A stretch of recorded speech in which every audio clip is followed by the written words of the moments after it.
आईने हिंदी के एक नए एपिसोड में आपका स्वागत है, जहां आपके लिए लेकर के आते हैं इंडियन डिफेंस की प्रमुख अपडेट्स को सबसे पहले। तो चैनल को सब्सक्राइब करना मत भूलिएगा। आज के अपनी इस वीडियो में हम बात करने वाले हैं भारतीय वायुसेना के एक नई रिक्वायरमेंट के बारे में, जो कि एक क्लोज कॉम्बैट मिसाइल को लेकर के है। हम सब जानते हैं कि अस्त्र सीरीज की जो मिसाइल्स हैं ये भारत में विकसित की जा रही हैं, और ये सभी मिसाइल BVR मिसाइल्स होंगी, यानी बियॉन्ड विजुअल रेंज तक स्ट्राइक करने वाली मिसाइल्स होने वाली हैं। लेकिन इसी समय इंडियन एयरफोर्स की एक नई रिक्वायरमेंट सामने आई है, जहां पर इंडियन एयरफोर्स इस समय defence research and development organisation के सामने एक नई रिक्वायरमेंट के साथ पहुंची है। और यह रिक्वायरमेंट है एक नई close combat air to air missile की, या यूं कह ले common close combat air to air missile की, जो कि भारतीय वायुसेना के सभी एयरक्राफ्ट में इंटीग्रेट की जाएगी भविष्य में। एयरफोर्स ये चाहती है कि ये मिसाइल डोमेस्टिकली विकसित की जाए, ताकि जो इम्पोर्ट से रिलेटेड समस्याएं हैं वो कभी ना हो, और इसमें जो नेक्स्ट जनरेशन के इंफ्रारेड सीकर हैं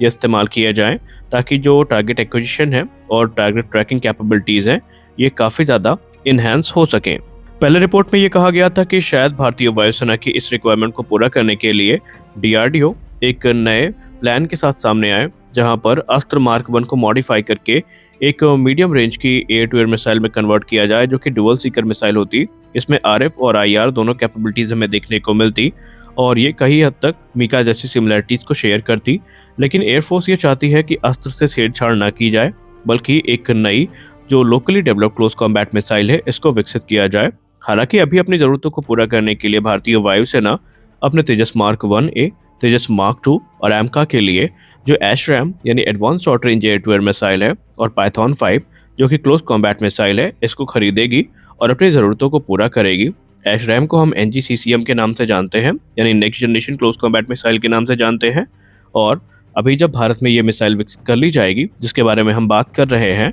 तो इससे भारतीय वायुसेना को काफ़ी मदद मिलेगी, और भारत का जो सेल्फ रिलायंस का गोल है ये भी पूरा होगा। आपको बताना चाहेंगे कि भारतीय वायुसेना इस समय अपने एडवांस मीडियम कॉम्बैट एयरक्राफ्ट को ध्यान में रख करके ये सब कर रही है, क्योंकि कल ही advance medium combat aircraft program को अप्रूवल मिला है, जहां पर अब 5 प्रोटोटाइप्स का निर्माण आडा के द्वारा किया जाएगा, और उसके लिए क्रमशः 15,000 करोड़ रुपए की जो राशि है ये आवंटित की गई है। और अब इस राशि के आवंटित होने के बाद जो आगे की प्रक्रिया है ये शुरू होगी, और माना जा रहा है कि अगले 3 वर्षों में हमें एमका की जो पहली उड़ान है वो देखने को मिल जाएगी। लेकिन सर्विस में आने में अभी भी एमका को तकरीबन 10 वर्ष लगने वाले हैं, क्योंकि एमका पहले अपनी पहली उड़ान को पूरा करेगा, उसके बाद ये सिलसिलेवार टेस्टिंग से गुजरेगा, और टेस्टिंग को पूरा करने के बाद ही ये प्रोडक्शन में जाएगा। एमका की टोटल 7 स्क्वाड्रन खरीदी जानी है, जिसमें से 2 स्क्वाड्रन एमका मार्क 1 की होंगी और 5 स्क्वाड्रन एमका मार्क 2 की होने वाली हैं। और उसी को ध्यान में रख करके भारतीय वायुसेना ये जो नए वेपन सिस्टम है इनको खरीदने के लिए इच्छुक है। हालांकि कल अगर आप इस बात से खुश हैं कि सिर्फ एमका प्रोग्राम का अप्रूवल मिला है, तो रुकिए, आपकी खुशी थोड़ा हम और बढ़ा देते हैं, क्योंकि कल एमका प्रोग्राम इकलौता प्रोग्राम नहीं था जिसको कैबिनेट कमेटी ऑन सिक्योरिटी से अप्रूवल प्रदान किया गया है। इसके अलावा जो advance light helicopter mark 3 variant है, इन्हें भी कैबिनेट कमेटी ऑन सिक्योरिटी, जिसकी अध्यक्षता प्रधानमंत्री श्री नरेंद्र मोदी जी के द्वारा की गई थी, मंजूरी मिली है। टोटल 34 की संख्या में यानी 34 ALH मार्क 3 हेलीकॉप्टर्स की खरीद को मंजूरी दी गई है। इसमें से 25 हेलीकॉप्टर भारतीय थल सेना के लिए हैं, और 9 ALH हेलीकॉप्टर जो हैं इनका ये मैरीटाइम वर्जन होगा, जो कि कोस्ट गार्ड के लिए अप्रूव किए गए हैं। और अब यहाँ पर सबका ध्यान जो केंद्रित हुआ है इन 2 बड़ी डील्स के बाद, वो है ATAGS, और ये माना जा रहा है कि अब इस पे हमें कोई बड़ा एक जो सरप्राइज है वो देखने को मिल सकता है, क्योंकि ऑलरेडी हमें एक के बाद एक जो बड़े सरप्राइज है ये मिनिस्ट्री ऑफ डिफेंस से देखने को मिल रहे हैं। तो अब ATAGS को लेकर के भी कोई बड़ी अपडेट हमें देखने को मिल सकती है। हमारी अगली बड़ी अपडेट नाइजीरिया को लेकर के आ रही है। दोस्तों, नाइजीरिया वो देश है जिस पर भारत ने अपना ध्यान केंद्रित किया है, और एक के बाद एक बड़े जो सैन्य संबंध है नाइजीरिया के साथ यह विकसित किए जा रहे हैं, और भारत को इस चीज़ का पूरा भरोसा है कि आज नहीं तो कल नाइजीरिया के साथ कुछ बड़े डिफेंस कॉन्ट्रैक्ट साइन किए जाएंगे। और इसी चीज़ को आगे बढ़ाते हुए भारत नाइजीरिया में अपना 33 सदस्यीय एक दल भेज रहा है, जिसकी अध्यक्षता अनुराग वाजपेयी, जो कि एडिशनल सेक्रेटरी हैं मिनिस्ट्री ऑफ डिफेंस के, उनके द्वारा की जाएगी। और ये दल 7 मार्च को नाइजीरिया पहुंच चुका है, और इस दौरान नाइजीरिया के साथ बहुत सारे अहम मुद्दे हैं जो उस समय डिस्कस किए जाएंगे। आपको बताते चलें कि ये जो डेलीगेशन जा रहा है इसमें सिर्फ मिनिस्ट्री ऑफ डिफेंस के ही लोग नहीं हैं, बल्कि भारत की पब्लिक और प्राइवेट सेक्टर के लोगों का डेलीगेशन भी है, जिसमें आपको basically Hindustan Aeronautics Limited, Bharat Electronics Limited, Bharat Earth Movers Bharat Earth Movers Limited, Mazagon Dock Ship Builders Limited, Goa Shipyard, Advance Weapon and Equipment India Limited, Larsen Toubro, Bharat Forge और एमकेयू लिमिटेड जैसी जो कंपनियां हैं, इनके सदस्य देखने को मिलेंगे, जो कि नाइजीरिया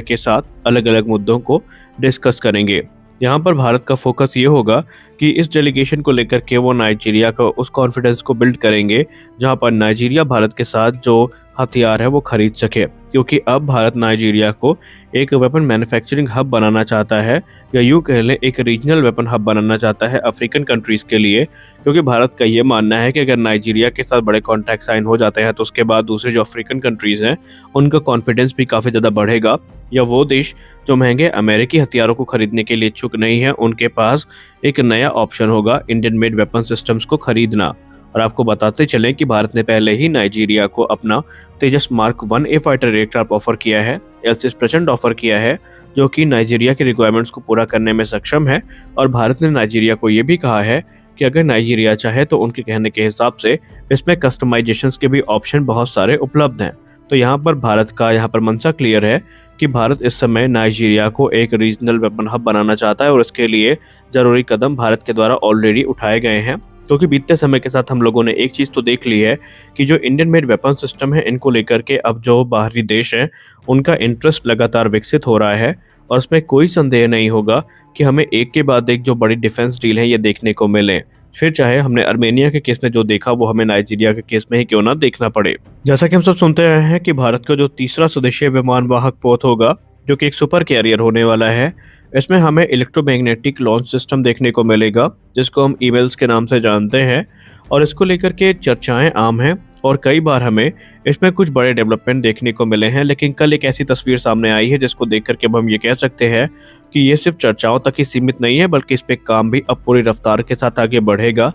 भारत इस समय एक्टिवली इस प्रोग्राम को लेकर के काफ़ी उत्सुक है कि जो इलेक्ट्रोमैग्नेटिक लॉन्च सिस्टम है इसको भारत में विकसित किया जाए, और जो कैटोबार कॉन्फ़िगरेशन के एयरक्राफ्ट कैरियर हैं इन पर काम शुरू किया जाए। कैटोबार जो एयरक्राफ्ट कैरियर होते हैं, इसमें बेसिकली जो कैटपल्ट लॉन्च सिस्टम है ये देखने को मिलता है, जिसको हम ईमेल भी कहते हैं। जैसे कि आपने अमेरिकी एयरक्राफ्ट कैरियर में देखा होगा या फ्रेंच एयरक्राफ्ट कैरियर में देखा होगा कि जो एयरक्राफ्ट है इनको एक कैटपल्ट लॉन्च सिस्टम की सहायता से लॉन्च किया जाता है। जबकि अगर आप भारत के आईएनएस विक्रांत और आईएनएस विक्रमादित्य को देखेंगे तो इसमें रैंप है, एक रैंप से एयरक्राफ्ट टेक ऑफ करते हैं। तो अब यहाँ पर जो ईमेल्स हैं ये भारत में विकसित किए जाएंगे। और अभी हाल ही में भारत के मिनिस्टर ऑफ डिफेंस का एक डेलीगेशन पहुंचा था, जिसकी अध्यक्षता रक्षा मंत्री श्री राजनाथ सिंह जी ने की थी, और उन्होंने भारत इलेक्ट्रॉनिक्स लिमिटेड की फैसिलिटी में जो ईमेल का स्केल मॉडल है इसका निरीक्षण किया था। और ये इस चीज़ का संकेत है कि भारत इलेक्ट्रॉनिक्स लिमिटेड इस क्षेत्र में बड़ा काम कर रही है, और उन्हें भारतीय नौसेना का जो समर्थन है वो भी प्राप्त है। और इसमें कोई ऐसी समस्या नहीं होगी आने वाले भविष्य में कि बीईएल इसको विकसित ना कर सके। हालांकि इस समय भारत इलेक्ट्रॉनिक्स लिमिटेड और इंडियन नेवी दोनों को फंड्स का इंतजार है, ताकि जो 65,000 टन वजनी सुपर कैरियर है इस पर काम शुरू किया जा सके। हालांकि आपको बताते चलें कि ये जो एंडेवर है ये काफ़ी ज़्यादा यहाँ पर उल्लेखनीय है, लेकिन इसमें कॉस्ट एक महत्वपूर्ण भूमिका अदा करेगी, क्योंकि अमेरिका ने अपना जो कस्टमाइज ईमेल और ऑग ऑफर किया है वो हमें $1 बिलियन से ज़्यादा का पड़ता है। लेकिन भारत फाइनेंशियल बर्डन को अवॉइड करने के लिए जो स्वदेशी ऑप्शंस हैं इन पर विचार कर रहा है। तो ऐसे में ministry of defence Bharat Electronics limited और संगत संस्थाओं को इसका अप्रूवल दे सकता है। तो आज के इस वीडियो में बस इतना ही, मिलते हैं अगले वीडियो में कुछ और अपडेट्स के साथ। तब तक के लिए जय हिंद।